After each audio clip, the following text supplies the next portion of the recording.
미국 정보 관리들이 북한 김정은이 수개월 내에 남한에 대한 군사 도발에 나설 가능성을 제기했습니다. 현 상황에서 북한이 한국을 상대로 전면전을 펼칠 가능성은 없다고 보지만 전면적인 긴장을 고조시키지는 않는 방식으로 군사 공격을 감행할 수 있다는 것인데요. 이런 가운데 북한 김정은이 이례적으로 배급제 붕괴를 처음으로 시인하는 일이 있었습니다. 김정은이 당 정치국 회의를 평양 노동당 청사가 아닌 지방에서 개최했고, 이 자리에서 이런 말이 나온 것인데 그만큼 지방 민심이 좋지 않다는 의미로 풀이됩니다. 제밖에도 중국 봉제 공장에서 일하던 북한 노동자들이 임금 체불을 문제 삼으면서 폭동을 일으켜 북한에서 파견한 관리 책임자가 사망한 것으로 알려졌습니다. 급박하게 돌아가는 북한 소식 저희가 준비했습니다.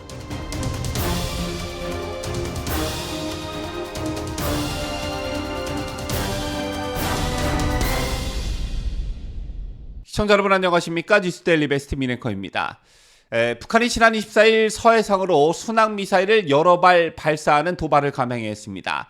전략 순항미사일 화살 1 또는 화살 2이거나 그 개량 영일 가능성에 무게가 실리고 있는데, 일반적으로 전략미사일은 핵미사일을 뜻합니다. 지난해 말 노동당 중앙위원회 전체회의에서 김정은은 남조선 전 영토를 평정하기 위한 대사변 준비에 박차를 가하겠다, 이렇게 위협한 바 있습니다.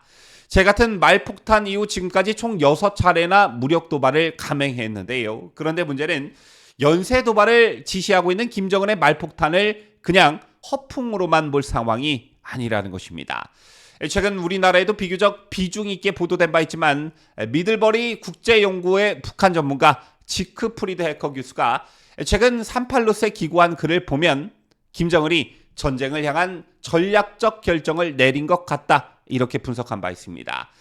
김정은 정권이 감히 전쟁을 감행하지 못할 것이라는 안일한 어떤 그런 통념에서 벗어나야 한다, 이렇게 경종을 울린 것인데요. 북한이 전쟁을 감행하지 못하더라도 과거의 연평도 포격과 유사한 도발을 감행하거나 휴전선 일대에서 군사적 행동에 나설 가능성을 제기하는 전문가들도 점점 늘고 있습니다. 자, 오늘만 해도 미국 정보 관리들 입에서 이런 우려 섞인 전망들이 제기됐는데요. 조노선 파이너 백악관 국가안보회의 부부장관은 현지 시각 지난 24일 한 포럼에서 북한이 매우 부정적인 길을 계속 가기로 선택한 것 같다, 이렇게 말했습니다.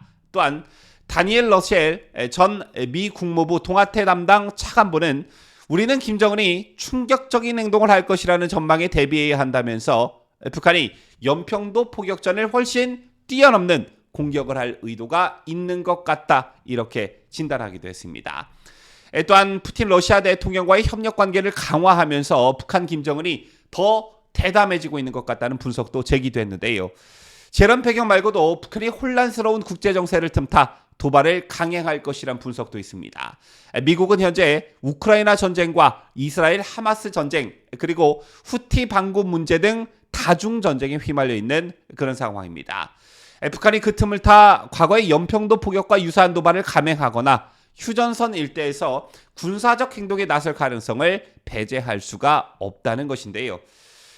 여기서 우리가 또 주목할 한 가지가 바로 북한 내부 사정입니다. 북한 내부 사정이 언제는 좋았겠냐마는 최근 북한으로부터 전해지는 보도를 보면 북한 내부 사정이 얼마나 안 좋은지 가늠해 볼 수 있는 것들이 정말 많이 있습니다. 당장 오늘 전해진 보도를 보면 북한 김정은이 이례적으로 당 정치국 회의를 평양 노동당 청사가 아닌 지방에서 개최하면서 직접 지방의 배급제 붕괴 실태를 공개적으로 인정했습니다. 김정은이 뭐라고 했냐?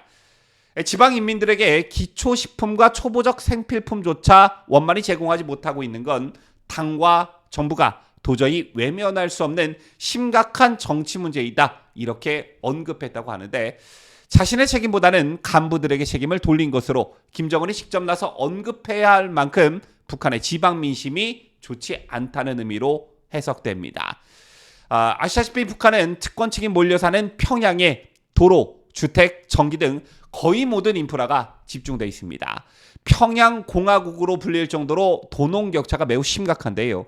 1990년대 아사자가 대거 속출한 고난의 행군 시대에 국가 배급 체제가 사실상 붕괴한 이후 북한 주민 대부분은 배급이 아닌 창마당을 통해 자력으로 필요한 식량을 조달하고 있습니다. 제 2005년 10월 식량 배급제 정상화 선언 이후에도 배급이 정상화된 건 평양 등 일부 지역뿐이라고 합니다.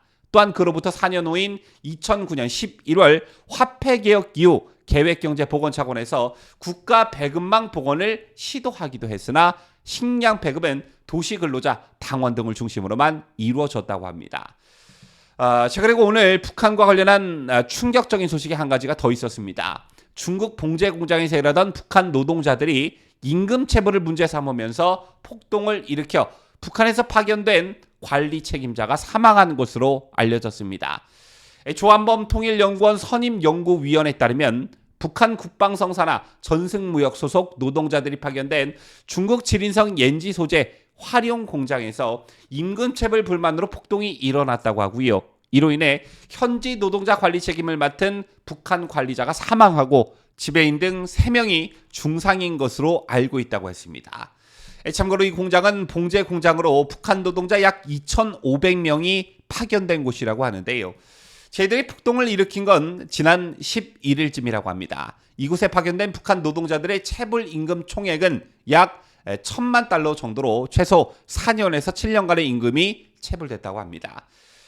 북한 당국은 노동자들에게 코로나가 진정이 되면 북한으로 돌아갈 때 임금을 지불하겠다 이렇게 약속을 했으나 북한 당국이 이들에게 줄 임금을 본국에 전쟁 준비 자금으로 송금할 사실이 알려졌고 이에 분노한 노동자들이 폭동을 일으켰다고 합니다.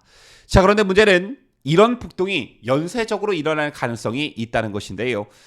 다른 공장도 현금 사정이 여의치 않기 때문에 임금 체불이 우려되고 있는 상황이고 따라서 연쇄 폭동으로 번질 수 있다는 전망이 나오고 있습니다. 제 같은 소식을 전한 조한범 선임연구위원은 중국 내 노동자들의 경우 몇 년 동안 외화벌이에 지쳐 있는 데다가 북한 귀국 허가도 선별적으로 이루어지다 보니까 불만이 폭발 직전이라고 한다라며 이번 폭동이 연쇄 폭동으로 이어질 조짐이 있다고 내다봤습니다. 북한 해외 노동자들의 처우는 열악하기로 악명이 높지요. 장시간 노동에 시달리지만 임금의 절반 이상을 북한 간부들이 가져가고 정권에 상납금을 별도로 내야 하는데 따라서 생활비 등을 제외하면 노동자들이 손에 쥐어지는 돈은 정말 소액에 불과하다는 게 해외 탈북 노동자들의 실제 증언입니다. 종합하자면 북한의 대내외적인 상황이 정말 좋지가 않다. 김정은이 배급제 붕괴를 시인할 정도로 지방 민심이 좋지 않다. 해외 파견 노동자들의 불만이 폭동을 일으킬 정도로 심각하다. 이 정도로 요약할 수가 있겠는데 이것을 돌파하기 위한 김정은의 전략이 우리나라를 향한 도발밖에는 없다라는 점에서 철저한 대비를 세워야 될 듯합니다. 지금까지 저는 자유대한민국을 소화하는 뉴스데일리 베스트 민앵커였습니다.